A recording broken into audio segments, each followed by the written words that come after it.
Hi అండి, welcome to అబ్రపూడిస్ kitchen. ఈరోజు మనం ఈ వీడియోలో పచ్చి పులుసు తయారు చేసుకోబోతున్నాం. ఇప్పుడు ఎండాకాలం వస్తుంది కదండి, పచ్చి పులుసు కంపల్సరీగా తీసుకోవాలి, ఎందుకంటే ఒంటికి చలవ చేస్తుంది. ఇప్పుడు దీనికి కావాల్సిన పదార్థాలు: చింతపండుని ముందుగా నానబెట్టుకొని నిమ్మకాయ సైజ్ అంత చింతపండుని ఇలా వాటర్ చేసి పెట్టుకున్నానండి. దీనికి పచ్చిమిర్చి, ఈ పచ్చిమిర్చిని స్టవ్ మీద కాలుస్తాం, దీనివల్ల స్మోకీ ఫ్లేవర్ వస్తుంది, పచ్చి పులుసు బాగా టేస్టీగా ఉంటుంది.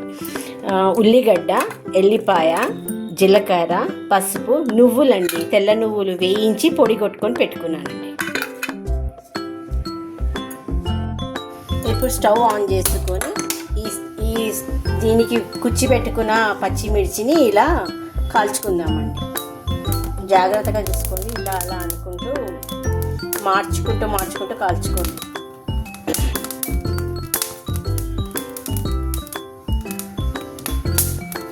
చూడండి, ఇలా రావాలి.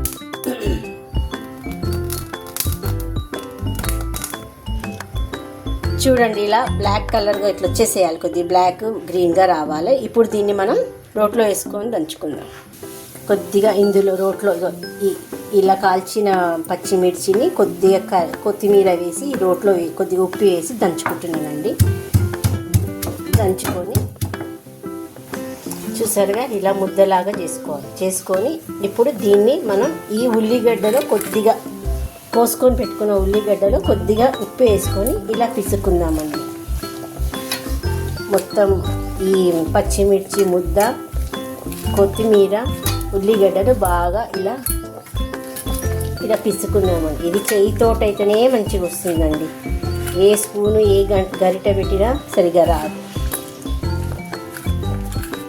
ఇలా మంచిగా మెత్తగా ఇలా పిసుక్కోవాలండి. ఇప్పుడు ఇది బాగా పిసుకొని పెట్టుకుని ఉల్లిగడ్డ పచ్చిమిర్చి పేస్ట్ని అంతా దీంట్లో వేసేసి ఒకసారి ఇలా అనుకున్నాం.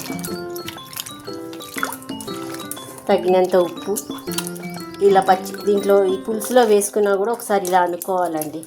మొత్తం ఆ పులుసు మిశ్రమానికి అంతా పట్టాలి. వేసుకున్నాక ఇప్పుడు మనం దీన్ని తాలింపు వేసేసుకుందాం.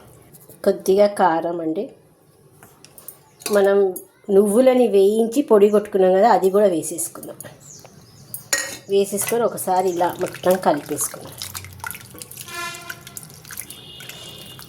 కొద్దిగా తీపి ఇష్టపడే వాళ్ళు బెల్లం కూడా వేసుకోవచ్చండి, నేనైతే ఏం బెల్లం వేయట్లేదు. స్టవ్ పై ప్యాన్ పెట్టుకొని కొద్దిగా ఆయిల్ వేసుకొని మనం పచ్చి పులుసు తాలింపు పెట్టేసుకుందామండి. చూడండి, ఎండుమిర్చి, కరివేపాకు, జీలకర్ర అన్నీ ఒకేసారి వేసేస్తున్నానండి. వేసేసాక కొద్దిగా ఇంగువ, కొద్దిగా పసుపు, చూసారండి. ఇప్పుడు ఎల్లిపాయ, దంచుకున్న ఎల్లిపాయ,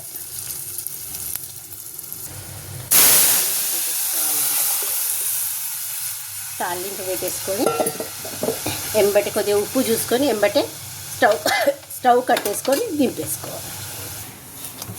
చూడండి, పచ్చి పులుసు రెడీ. ఇప్పుడు దీన్ని మనం అన్నంతో సర్వ్ చేసుకోవాలి.